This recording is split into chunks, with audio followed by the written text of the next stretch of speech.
Ja, hallo, hier ist wieder euer Roy. Heute geht es um den Sport, um Fitness, um effektives Training und so weiter und so fort. Und zwar war die Idee, dass ich mal versuche, fit zu werden. Und da habe ich mich umgeguckt und habe festgestellt, viele Leute verlassen für den Sport, für Training, verlassen die ja nicht mehr die eigenen vier Wände. Und da dachte ich, Mensch, das wäre doch was für mich. Gucken wir uns mal die Radfahrer an, von denen habe ich mich nämlich inspirieren lassen. Was machen die Radfahrer? Die haben zu Hause einen sogenannten Home Trainer. Da setzen die sich drauf, da haben sie ein Action für eingerichtet, ne? Und dann können die sich da 2, 3, 4 Mal die Woche draufsetzen für 30 oder 45 Minuten oder was auch immer. Und dann tun die da so, als würden sie Rad fahren.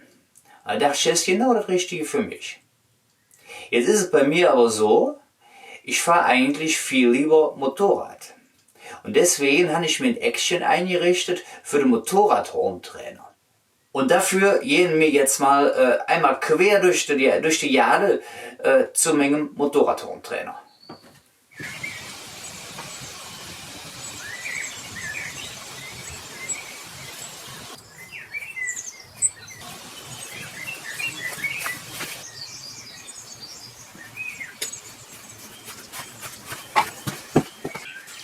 So, guck mal, mittlerweile sind wir angekommen und jetzt zeige ich euch mal, wie so eine typische Trainingseinheit aussieht. Ne?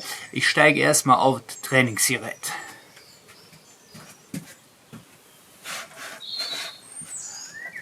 So sieht das dann aus, ne? Und dann tue ich so, sage ich mal, für 30, 45 Minuten, tue ich so, als würde ich Motorrad fahren. Ne?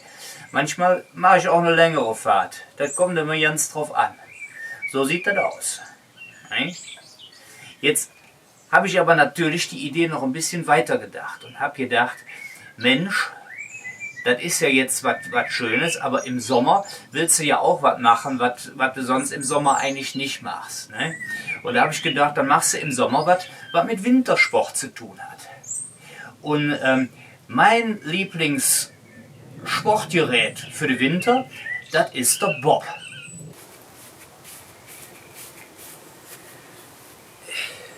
So, das ist also mein Bob, ne? Und mein Sommertrainingsgerät quasi. Und wie das aussieht, zeige ich euch jetzt. Setzt man sich einfach einmal rein. Füße an Bord. So. Jetzt kann man, wenn man will, kann man hier mit den Bremsen noch ein bisschen spielen oder man hält einfach hier die Schnur fest. Ne? Das mache ich eigentlich am allerliebsten. Und wenn man das so, ich sag mal, 3, 4 Mal die Woche für 30, 45 Minuten durchzieht, dann hat man eigentlich immer was zu tun. In diesem Sinne, trimmt euch, bleibt fit und bis bald. Euer Roy.